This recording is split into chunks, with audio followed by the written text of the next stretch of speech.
treatment was hard. My mastectomy it was difficult. I had reconstruction done, lymph nodes removed. It was a 7-hour surgery.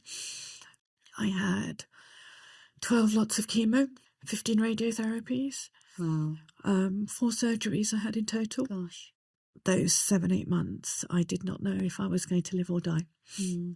It wasn't even frightening. You learn to be humble. Mm-hmm. You know, we plan our lives. You can see your kids married. You can see your grandchildren. And as people, I think we're quite stupid because we actually don't realise all we have is today. Yeah.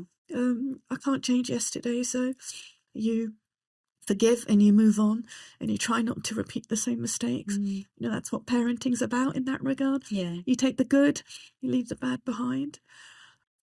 It was really hard. I have a newfound respect for death. I have a newfound respect for my time. I have a newfound respect for my voice, if I'm honest, because one thing I saw during the whole treatment journey, how little women knew in our community about cancer. Welcome to the 51%, the podcast where we cut through the noise and get back to basics when it comes to women's health. Through expert insights and powerful personal stories, we help you tune in to what really matters. Your body, your well-being, your life. No one-size-fits-all advice, just real conversations to help you understand your health on your own terms.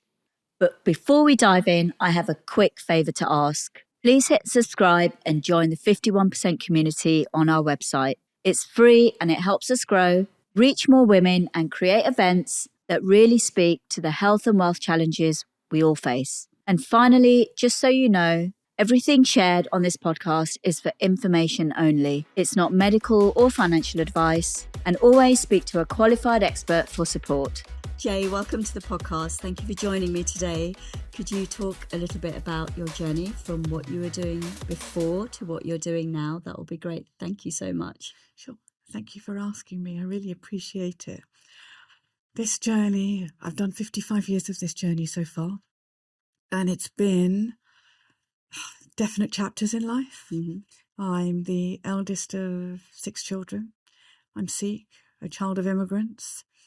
I never used to think eldest daughter syndrome was a real thing, but it's actually a real thing.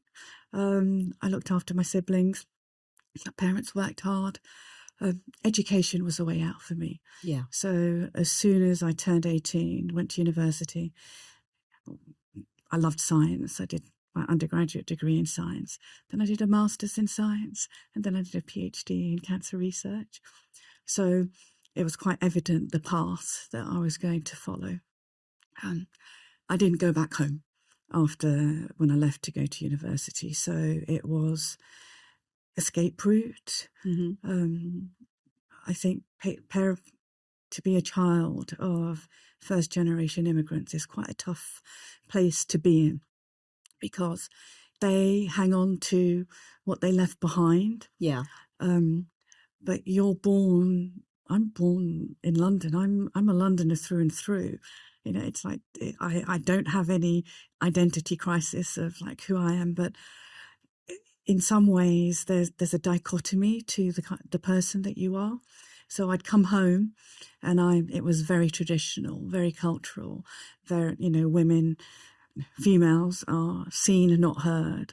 My parents' job was to prepare me for being a good wife and a good daughter-in-law. Which evidently didn't sit well. Hence, I left and took my own path. Yeah. I loved cancer research. Cancer research is when you're doing basic fundamental lab science, bench science. It's cutting edge. So these will be the cures in 10 years' time, in 15 years' time. So you are always surrounded with phenomenal men and women that you were surrounded with. So for me, I stayed in academia until I was 36. Wow. So I didn't leave university essentially until I was 36 years of age. And it wasn't just the cheap beer, I promise you. It was just the brains, the work ethics, the drives that different people had. So that's why I stayed. I got married when I was 36, and I knew I wasn't going to stay in academia. You can't do academia well and do family and children well. I'd seen that around me for too many years. So I sidestepped into clinical research trials. So the kind of work that I do now, I've worked for big multinational global corporations. I get permissions for various pharma companies, medical device companies to run their clinical trials in the United Kingdom. And little did I know, having sidestepped into this wonderful world of clinical trials and working in cancer research all the time, that I would receive a cancer diagnosis.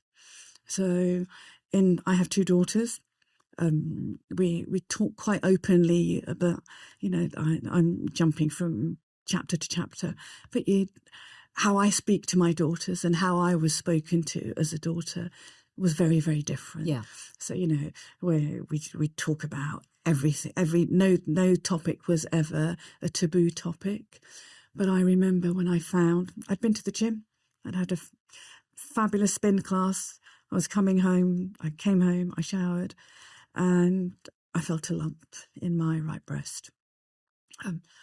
I was 47 at the time, so not of an age where, in theory, the mammograms start at the age of 50. Yeah. I was 47. I wasn't perimenopausal. I was just, normal 47-year-old going about her life and daily business.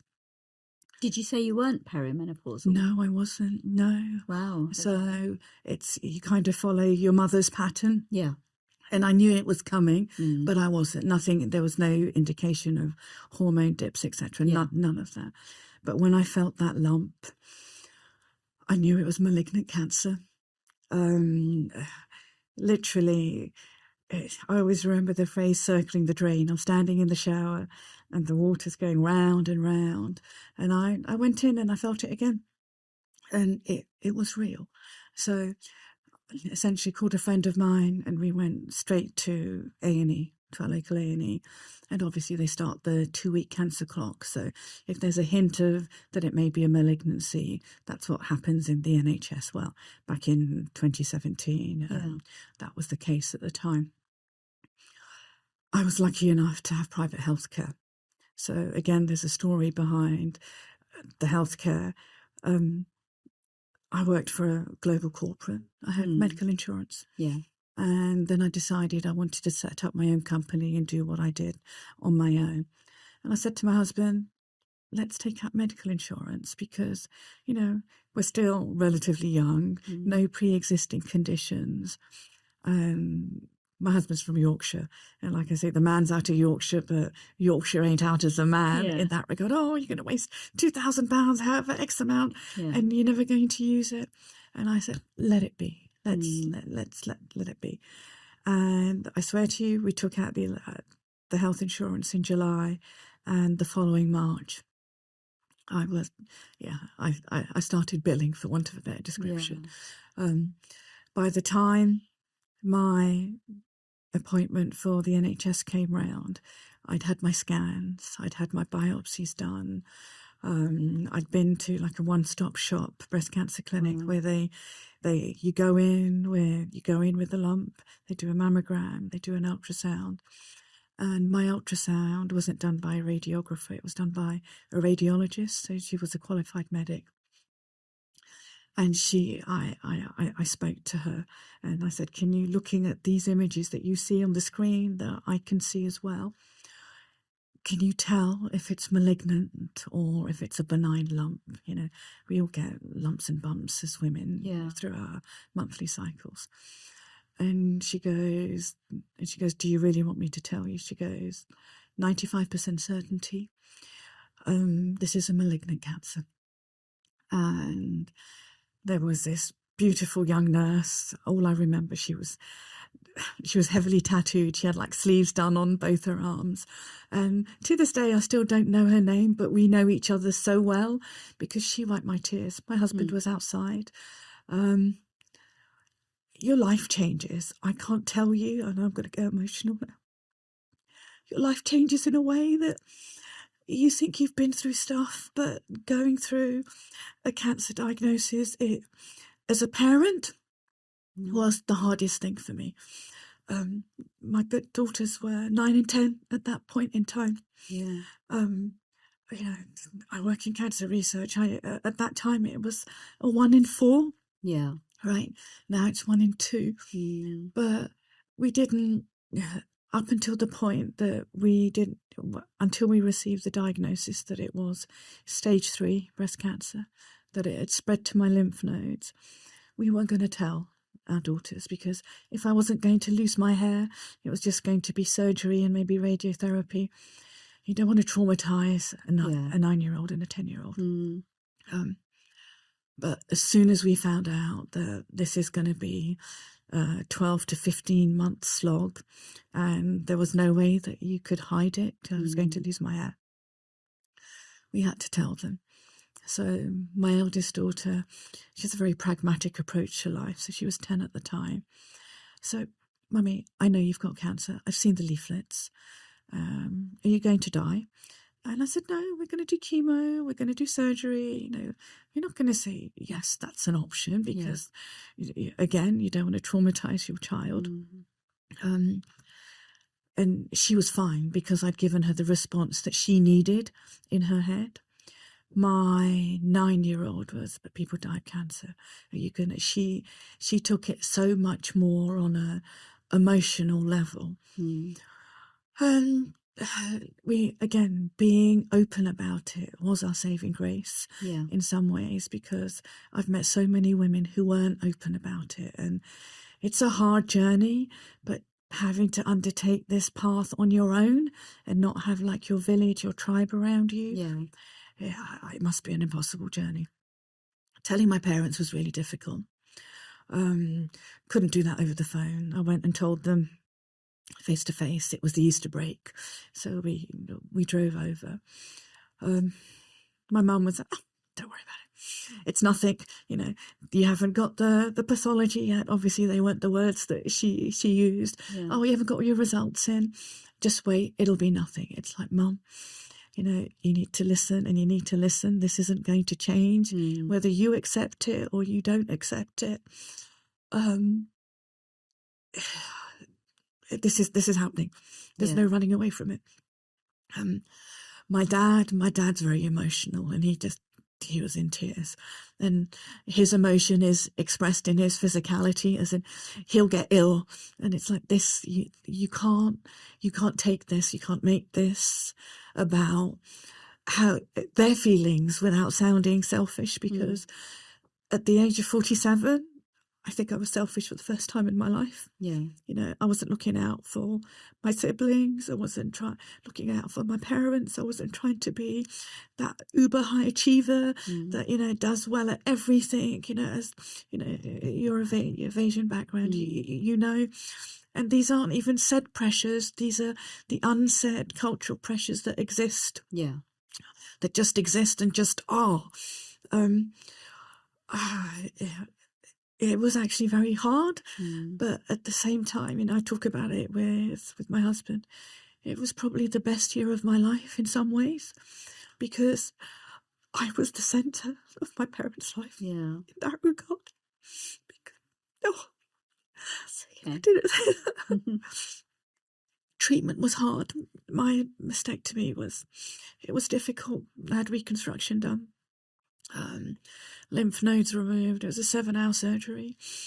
We didn't really think through how I would look when I came out of surgery.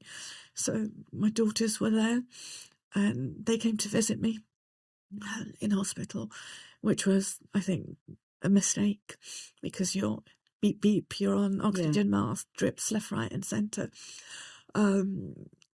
That was horrible for them. So I damn well made sure I was sitting up in my chair and happy as Larry. The next day, I had 12 lots of chemo, 15 radiotherapies, 4 surgeries I had in total. So 30th of April 2018 was the first kind of medical intervention. And the last intervention was on the 28th of February 2020. I'm 6 years into taking tamoxifen, which is something that nobody tells you how bad it is. You go through, so I didn't know until from starting chemo end of April to finishing chemo in December and having surgery afterwards. Those 7-8 months, I did not know if I was going to live or die. It was, and that's, it wasn't even frightening. You learn to be humble. You know, we plan our lives that we're going to, you can see your kids married, you can see your grandchildren. And as people, I think we're quite stupid because we actually don't realise all we have is today. Yeah. I can't change yesterday, so I said eldest daughter syndrome. I can't change that. You accept that.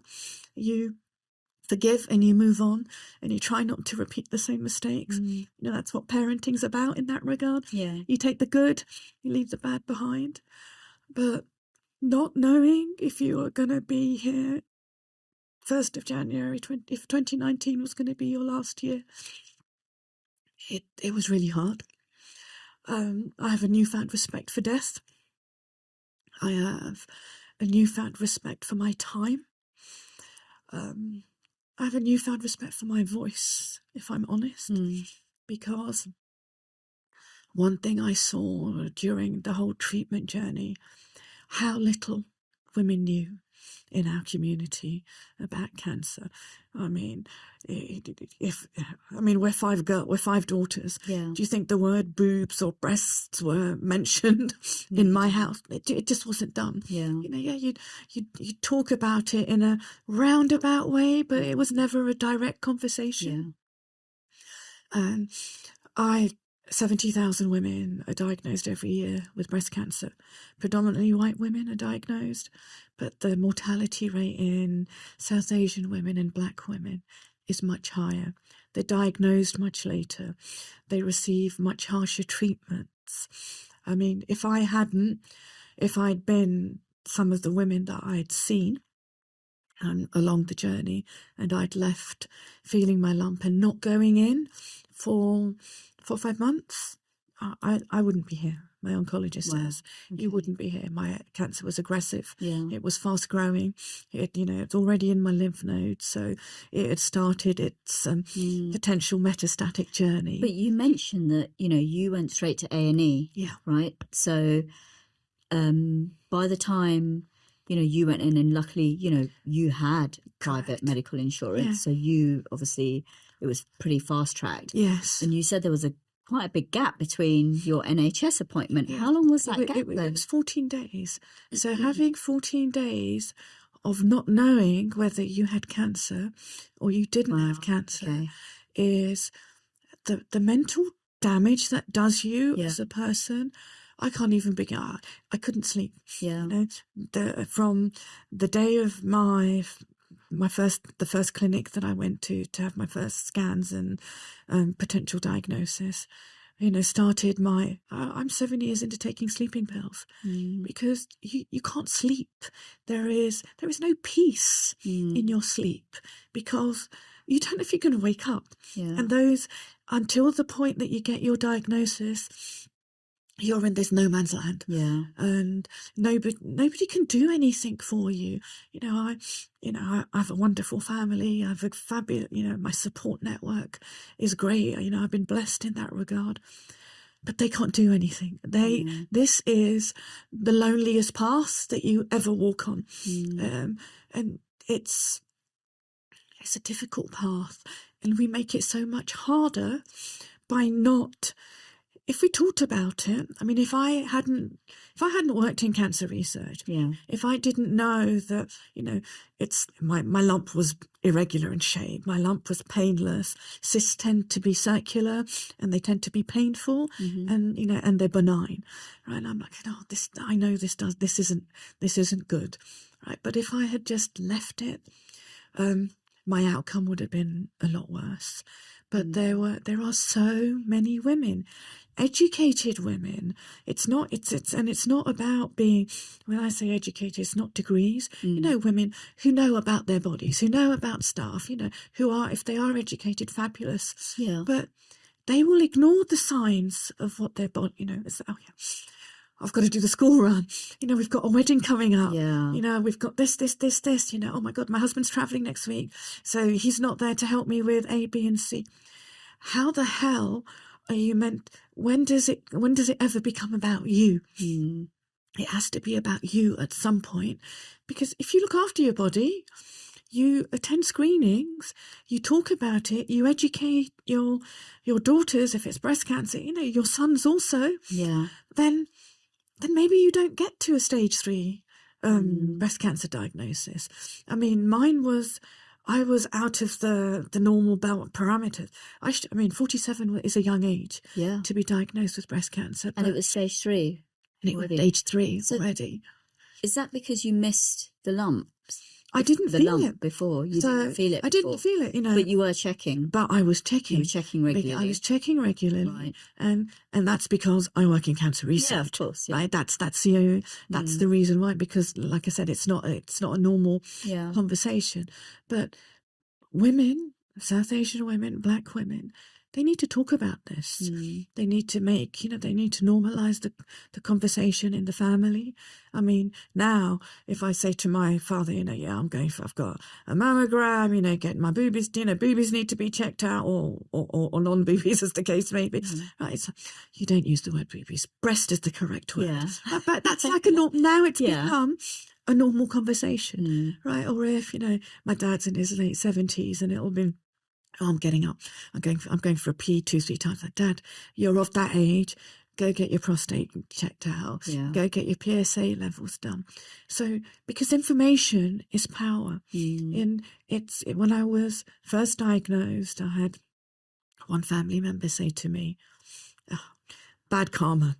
You must have been a terrible person in a past life. Oh my gosh. Right. And for me, and they said that to your face. They said that to me. It's like, you were a bad person. Oh my God. And this is your payback for what you did before. And I was like, okay. I said, if that's what you choose to believe in, so be it. Right. What do you say to that kind of ignorance? Right? That's another thing that so you add that to the mix of not talking about taboo sensitive subjects, and then you put on add the ignorance of these cultural beliefs that it's just as my daughter would, her favorite Punjabi word, it's just bakwas, right? It's nonsense. It's what the hell. I mean, I'm struggling verbalizing because I couldn't verbalize a response to him that expressed my feelings. But you can't. How do you argue with that? But then there's another aspect where, you don't want to have chemo. It's eat this, do alternative medicine, eat healthy, eat clean. Guess what? I've eaten healthy and I've eaten clean for most of my life. Yeah. Right. So if you think that's going to put cancer at bay, no, that's not going to happen. So you put 3 or 4 different things like that, you line them up. It's kind of like the perfect storm for people not to go and talk about it. And I did. It was quite telling last year. I do a lot of work with breast cancer now. And I was it was South Asian Awareness Month with regards to cancer, and I was on this panel. And there was a woman on the panel, Asian, obviously. It was the first time she was openly talking about her breast cancer diagnosis. She hadn't told anybody in her family. Oh, nobody knew. I mean, she didn't have to have harsh chemo, so she was lucky enough it was a bit early. Yeah. But to go through radiotherapy is exhausting. A lumpectomy, surgery is still surgery. Your body has to recover from that trauma. But she hadn't spoken to anybody about it. She just went through. Her husband knew. She had young kids too, but she didn't tell them. Because life had to carry on as being normal. But all this lack of information because it's not provided in the appropriate fashion, I think. How you would speak to the Muslim community, the African community, the Hindu community, the Sikh community. I think Hindu and Sikh community you can speak to in a similar fashion. When I've spoken to Muslim women about it, it's much harder to speak to them. There are more cultural, bricks to knock down. And similarly with the Black African community, the Caribbean community is easier to communicate with. So there are different cultural nuances that when the healthcare professional, the oncologist, the medical practitioner, they need to be taught how to speak to different communities. That's the first thing. The other thing, as a woman, they need to listen to what you go in. I know when I go in to see my GP, I'm the patient from hell because, I know that little bit too much. Yeah. Right. And it's like, I want this drug. I don't want your cheapest drug. I need this. This is how I'm feeling. This isn't me being hysterical. This is my pain level. I need you to, you need to resolve this. Yeah. But if you're sitting on the other side of that GP's desk, he's got 10 minutes approximately and it's that you're not seeing, we don't have the same consistency that one sees the same GP all the time. You see the first person very rarely these days, right? But if you're not self-empowered, if you're not in a position to advocate for yourself, you're screwed because he's going to say, okay, give it a while, go home, take some paracetamol and come back in 3 months if it feels the same. Yeah. 3 months in the life of a cancer cell is a bloody long time, right? Because you don't need to feel a lump. Yeah. You don't need to have weight loss. It's like, I'm not sleeping well. Something does. A lot of the time, your body will tell you in some way or form that something's off, and it's off. Your bowel movements aren't the same. You're not eating like you used to, or your sleep, night sweats. There's loads of little things. Yeah. That we shouldn't ignore, but we ignore as women, wives and mothers anyway.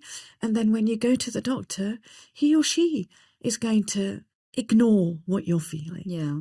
And I don't bang the NHS. I'm a firm believer of the NHS, but medical education has to change. They have to be taught differently because the way medical students are taught, it's been the same for decades. Yeah. The soft skills, the listening skills.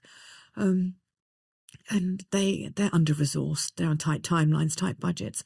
I get that all. So therefore the onus on you as the patient is even more. Yeah. Right? And when I say my final chapter in my life is finding my voice. Because if I don't say anything, nothing's going to change. Yeah. I always say to the girls, be the change you want to see. It's like, Mummy, you bang on about this, go do something. But it took about 3-4 years post-cancer diagnosis. So first 15 months were just treatment. Then just mentally recovering, because once you're finished with your treatment, you're just thrown out there. You have 3 monthly checks, 6 monthly checks. Yeah. You are so scaffolded and cotton-wooled by your oncologist, your breast surgeon, the breast cancer nurses. You see them, the phlebotomist. I used to go into my hospital. I knew them. You'd see them all the time. Yeah. It's like, you're in, chemo day again. Hi, how are you? The ladies that brought you food. It's like, my friend Tia would always come with me for my chemo sessions, and they varied from, if it was a good day, it was 4 hours. It was a bad day, it was 7 hours. It just depended on how my body was on the time. So they would always bring me food. I would never want to eat, and it's a standing joke. It's like, Tia, do you want some toast? Would you like some coffee or fries? Right? It's like hello. Yeah. I'm the patient. But you had to make chemo. Chemo is a dark hole. You go down. My husband never came. My daughters never came because I didn't want them to. Yeah. Right. I didn't, because sometimes I'd be fine, But there were other days I would sit and cry for 6-7 hours. Then inconsolable. It's like, this isn't you. But yes, this is me. Because you're told to be strong and you're going to be fine. Your treatment's done, when I say you're abandoned. But to be strong, that's just, I get that from my family all the time. You're my strongest child. You can deal with anything. You're the child. My parents didn't used to call me that often before, but before cancer. It'd be like, if you need anything, I know you'll reach out because you're so capable. You can manage this situation. You can manage that. You're fine. But actually, I wasn't fine. And I needed them. My mother came and, like I say, she stayed with me every time I had chemo. She cooked for me. She bathed me. And like I said, for the first time, I was a child. Yeah. For the first time, age 47. When you have your 70-plus mother helping you put your underwear on, helping you get into a bath. I mean, it's not even humbling, but that's the love of a mother, right? Yeah. We know, as mums, we know that. But when the treatment stops, life doesn't go back to normal. Everybody thinks you're back to normal. Everybody thinks, Jay's back. She's gobby again. She's opinionated again because, God forbid, again, this is my feminist side, a woman be gobby and opinionated. Yeah. Right? But I'm not that same person. That person I was on 23rd of March 2017, she doesn't exist anymore. Yeah. Every ache, every pain, it's that little thing at the back of your head. And I never used to call my oncologist, and my NHS GP, he's actually a very good GP. He will call, and I said, you mentioned it. I've had a pain in my hip, and he goes, how long has this been going on for? And I said, probably about 3 months, but, I'm like 52 now, blah, blah, blah. Yeah. And he goes, you do not ignore any pain. You do not ignore any ache. And I said to him, I don't want to be a hypochondriac. He goes, you need to be a hypochondriac. Right. Because I need to be monitored. I'm scanned. I have CT scans, MRIs, probably more often because if I think of it, if I feel a pain, it's... You go straight to that box in your head that you never open, because you have to make an agreement with yourself that you're not opening this box. But the box has been opened. I talk a lot more about it. I try to raise awareness. I do a lot of work with breast cancer now. I do a lot of work in Parliament now, because it's about he or she who shouts loudest is heard. Nobody's going to help anybody. I can't help anybody by being quiet about it. I can't help anybody by saying, okay, I'm okay. I know what my journey is because I have enough self-advocacy. But that's because of what I've worked in and my birth order, how I've been raised, all, again, the trifecta that kind of comes to, that storm that comes together. But what about the women that don't know? It's even, I talk about white women, single mums working full-time jobs. How the hell are they going to go to a mammogram? Yeah. How are they going to take 2-3 hours off? Or if they go to an evening clinic, who's going to look after their kids? Right? It's all these factors that are not, again, like I say, it's like drip, drip, drip. And when you put all these drips together, it's a flood of what women have to fight against just to get equity in healthcare. That's all we want is you listen to us. I talk clinical trials, and it kind of disgusts me. There's always different topics are the topic of the year, right? Yeah. So, for the last couple of years, it's been, there are too many men in clinical trials. It's like, hello, the data has been saying this for 10 years plus, if not longer, right? The majority of clinical trial participants are middle-aged white men, right? So medicine's not even designed for my father, right? And it's most definitely not designed for us. And if we think how how medicine and drug design is progressing, it's progressing in a way that your genetic makeup will determine how you will respond to a particular therapeutic. Yeah. So your participation it's imperative, right? It's not mandated. It's not mandated. We have guidance. There should be diversity in clinical trials. And when I mean diversity, that means, gender, color, ethnicity, all of it, socioeconomic, because how your genetic makeup is and how your body reacts depends on what situation you live in on a day-to-day basis as well. So you need to be at the party, right? We need different people, we need everybody there, because otherwise this male-dominated world, again, that we live in, we need to help ourselves. And if we don't raise our voice, it's not going to happen. But how are they getting, diversity in trials? In trials? Is it, I know it's difficult. A lot of people, even if they're offered it, they don't go. No, they won't go. That's one of the problems. Because they're not explained to them properly. That would be the first thing. Another thing that's not mandated but is really liked is that the patient information sheets that they're translated into various languages. That should be the norm. I mean, during COVID, I worked on COVID studies. We had for this one particular trial, that patient information sheet and consent form was translated into about 16, 17 different languages, right? It's beautiful to see, right? So it could be put forward to everybody. But what is not, the irony is there are a lot of South Asians who work in the medical field, right? Yeah. And you would think that they would ask and they would explain, but I think the mentality is, they're not going to take part. So they don't bother asking.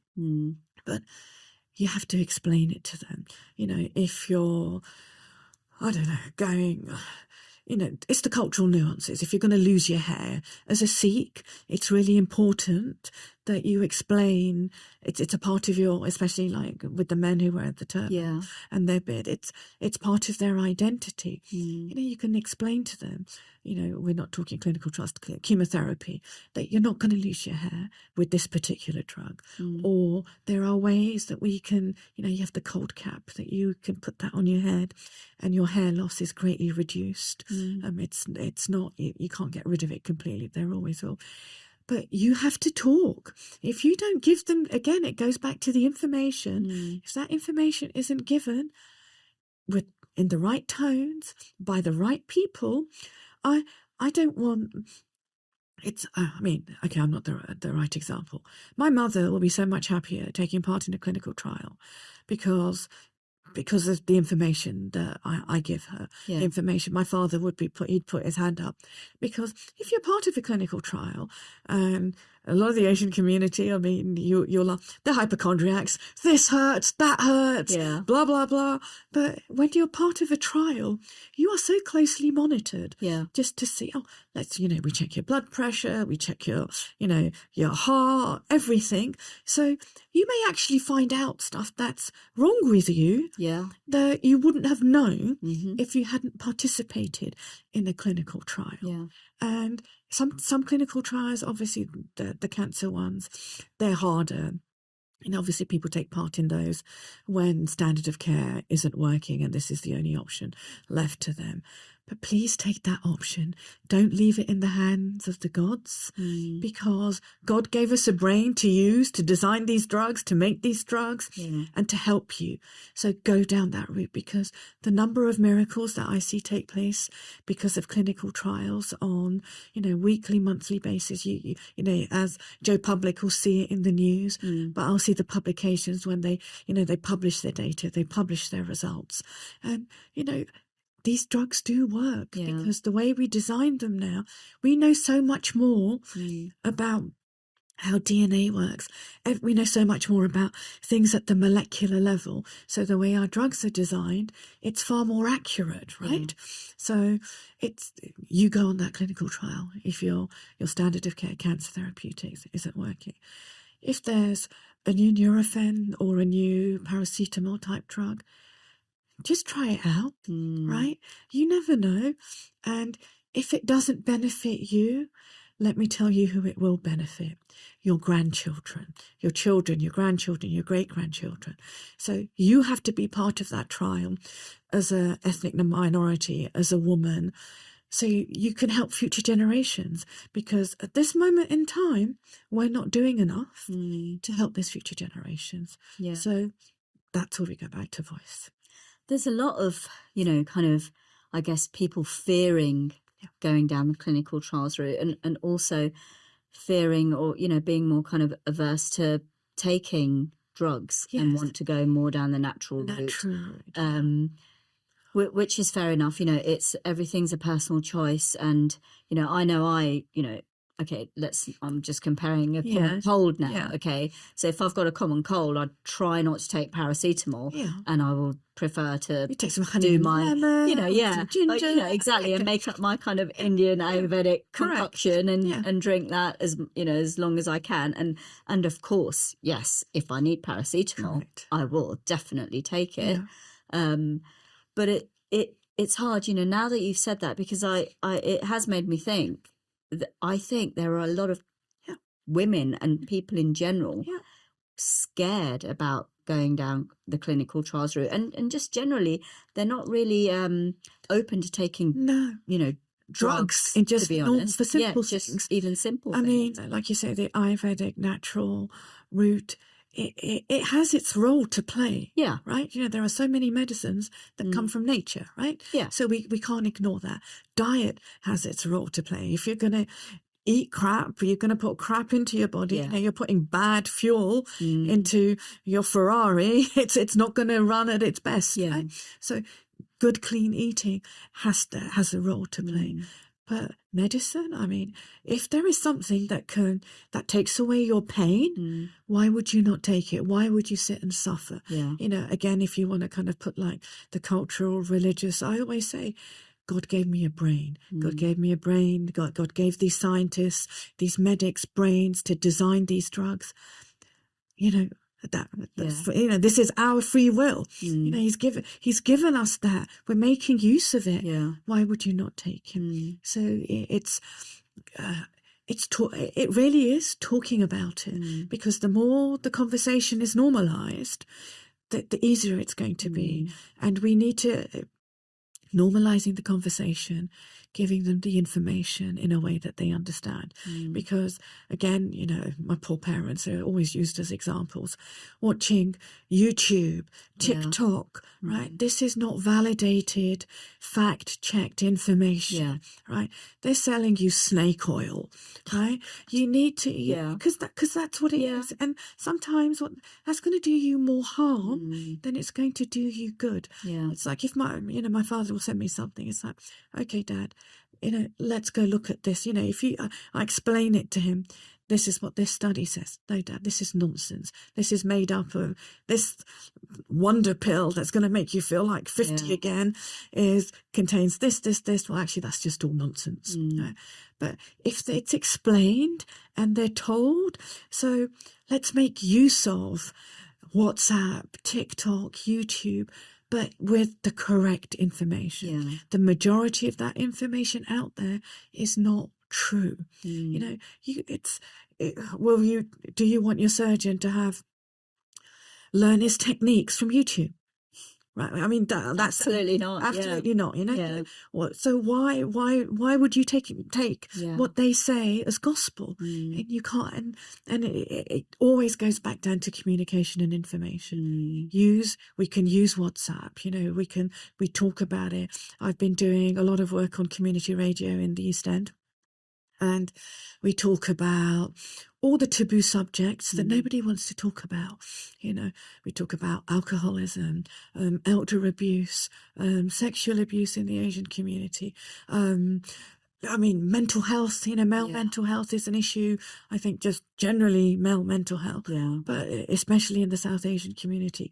But all the things that nobody wants to kind of brush out from under the carpet. They'd rather keep it hidden. But if we talk about it, then you're informed about it, and you can, and you're giving if you're giving people if somebody, I mean, we had somebody who works in mental health, and he spoke about mental health, that he's qualified in that. It's not just kind of nonsense, not nonsense, that's the wrong word, he knows what he's talking about. And people, then it's like, okay, you want to listen to people? Listen to this kind of person. Get the right information. Learn about self-advocacy. Don't raise sons, raise husbands. Empower your women. You've empowered your women in the South Asian community to go out to work, to be trailblazers in whatever field they choose to be in. But you haven't taught your sons to cook and clean at home. Right? So kind of you balance it out, because you can't have that world that my parents came from in India. Doesn't exist in India anymore. Oh no, absolutely right? doesn't. It doesn't. I mean, no. It's so fast moving, so modern, so forward. In fact, sometimes probably more so. More than so. Here, more than. Yes, the Asian community here. It feels when I go I mean, I'm not going to talk about the villages because I've been back home to the village for a long time, but certainly the cities like Mumbai, Delhi, and it's like it feels like they're way more. They're way ahead because they've matured, right? As the world has matured. But first generation immigrants, they've just stayed in that silo that they left. And they've kept all, you have to do this, you have to do that, this is wrong, this is right, blah, blah, blah. I love my parents and they've learnt with time. But there are so many people that haven't learnt with time.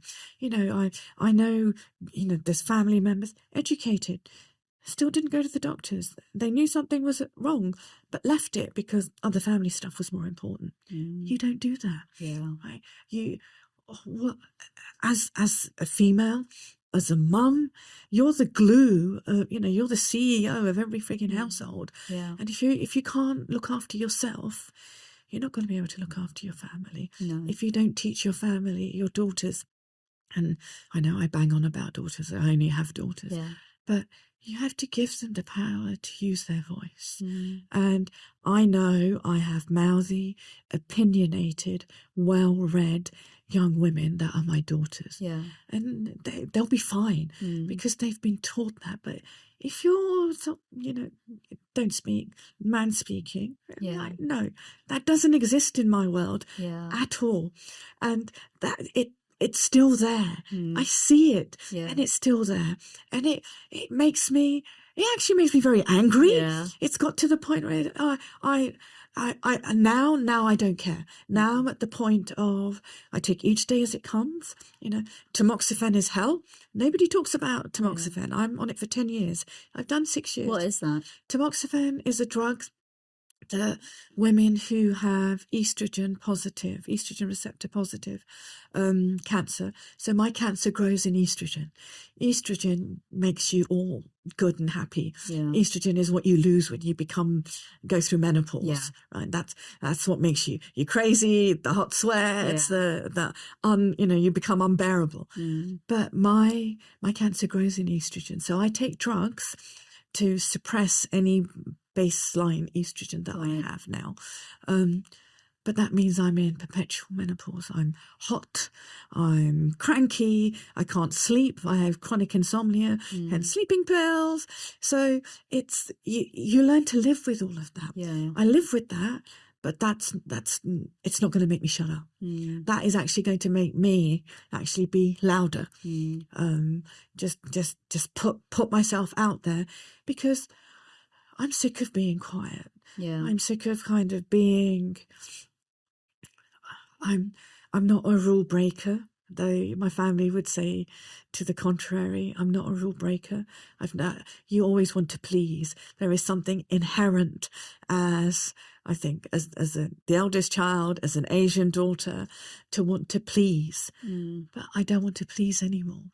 I don't. If my opinions offend you, tough. I want people to know. And when I speak to women, it's like, yes, this is how I feel, but nobody's listened to me. It's like, I'm listening. I'm listening, and the power of one voice, two voice, three voice coming together, whatever it is, be it screening, prevention pathways that are open, be it participation in clinical trials, be it self-care as a woman, anything. Yeah. It's use your voice. And we have to use our voice. Yeah. I mean, for me, it's that simple. This is not in the world that we live in now, when I see the atrocities that go on, especially from a female perspective, we have to use our voice. Yeah. We have social media. We see what happens all over the world. Some of the social media is correct, right? Some of it is real. And, if it's... Yeah, but I always say to the girls, go fact check. Go fact check everything you see. Then if it's, we have the tools to disseminate accurate information now. Let's make use of it. Yeah. In a positive, I'm not denigrating first generation immigrants. Far from it. My work ethic comes from my parents, because they left a wonderful, comfortable, amazing life in India to come work as a seamstress and drive bloody buses, right? And I have the life I have because of the work ethic that I observed as a child, right? So there is good, but let's take the good, which we, I think the majority do take, but also now learn to put your own spin on it, your own onus on it, and own it, own yourself. You're not. You should be top of your list every single day. Yeah, absolutely. Absolutely. And advocacy is so important, and speaking out when you go to that GP appointment. Yes. Being armed with even some information about your body, what's happening to your body, and just having some awareness, even basic awareness of what's what's going on. And you can say, no, actually, I don't want to do that. I want to know and find out why. Yes. Why do I have this? Yes. Why have I had it for 2 weeks, 2 months, whatever? I'm not waiting 3 months now to wait until I come back and say I've actually got the same problem, or this, or it's worse, or it's something that was treatable 3 months ago. Exactly, is now a death sentence. Right. And that is happening far too often, unfortunately. But it's just having, like you say, it's that information. And I've been working on a project for over pretty much a year now, is where we have all health information, fact health information. So if it was my mum, my mum would sign up for this, and I'll use the simplest way to sign up for it. It's like it's a WhatsApp group, and my mother say she's interested in healthy recipes and diabetes. Right? She will get all the information that she needs re diabetes and what are the right recipes, because that's what my mum wants. So that's self-empowering for her, because she selected what she wants to know about. Okay. But it's done in, I can't tell you, 55 plus, languages. Right. So however dark people want to paint artificial intelligence, it has positive uses. Oh yeah, absolutely. Right? Yeah. So, translations are so much easier, and back translations for accuracy are made so much easier because of AI. So you've got this information available in all these, this plethora of languages that you have. But my mum's also interested in diabetes clinical trials. And because we can link up all the global clinical trials that take place and the ones that are taking place near her in the UK, it'll say, oh, hi, Jay's mum. There's a clinical trial going on about diabetes. Do you want to know more about it? And that's giving my mother the power. Do you understand? It's not bombarding her.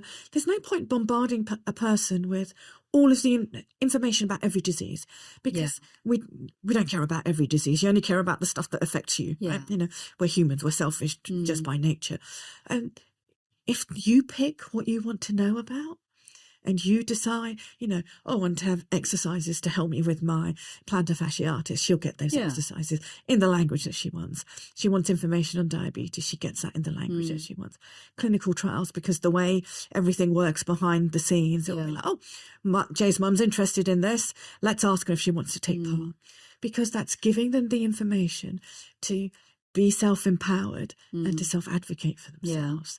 Yeah, absolutely. It doesn't have to be complicated. I just want to quickly touch upon your work, because I don't think, we haven't really talked about that. And, it's so important. And for me, you've got some amazing qualifications, and I know you do a lot of work with cancer research, and you have done.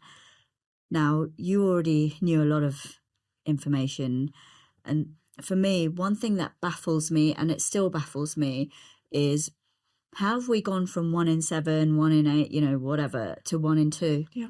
And that's not just breast cancer. That's just all cancer. All cancer, Correct. yeah. And that is 1 in 2 will get cancer in their lifetime at some point in their life. Okay, it's not like between, a certain age or anything. Yeah.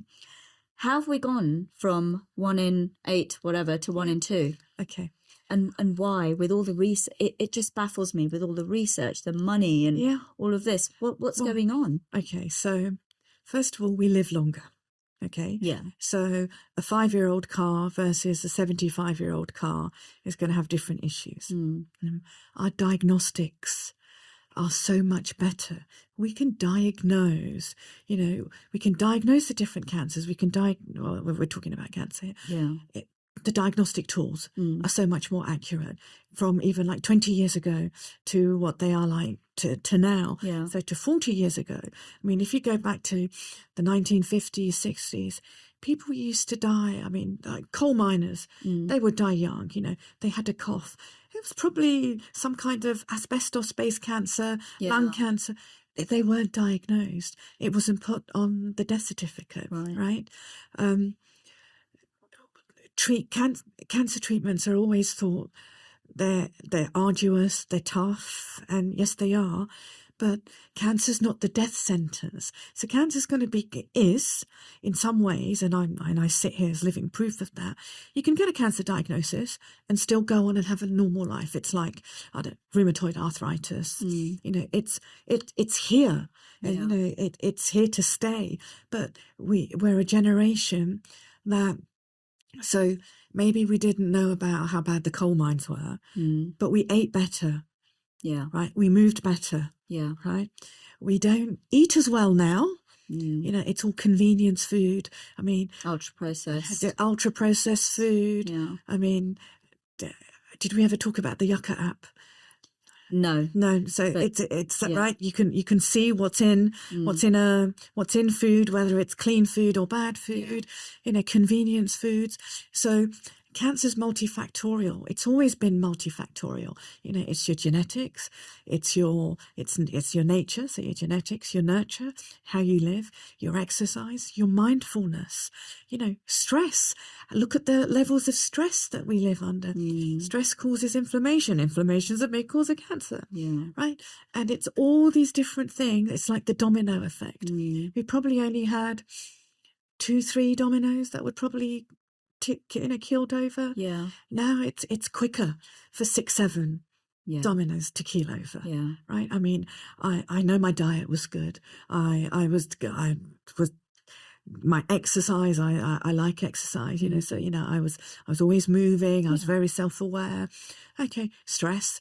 I lived under chronic stress, acute stress. That was just, whether it was work, in 2 young children, just life, it was always there because I didn't take care of myself.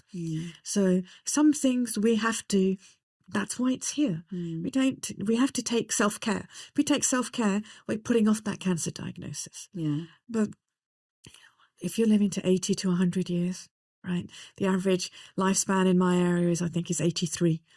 Something's going to go wrong. Yeah. Right. And like I say, that 83-year-old car, and you've put in crap food, you haven't exercised, you've sat behind a desk for 30, 40 years. Yeah, you're going to get a cancer diagnosis, 100%. Our gut flora, with so much antibiotic abuse, Yeah. you know, our gut biome's not given the respect that it needs to be given, right? So things that we would innately fight off. So cancer is just normal cells that grow out of control. They proliferate faster. So we get cancer cells in our body on a daily basis. Yeah, we all have them, right? We all have them. Our body has a mechanism in saying, oh, this is a dud cell. We don't want it to replicate. We let it die. Cancer is when that mechanism goes awry. So that dud cell that would have naturally died because it's been sent down that particular death pathway, for want of a better, the apoptotic pathway. This is the cell that will just grow and grow out of control.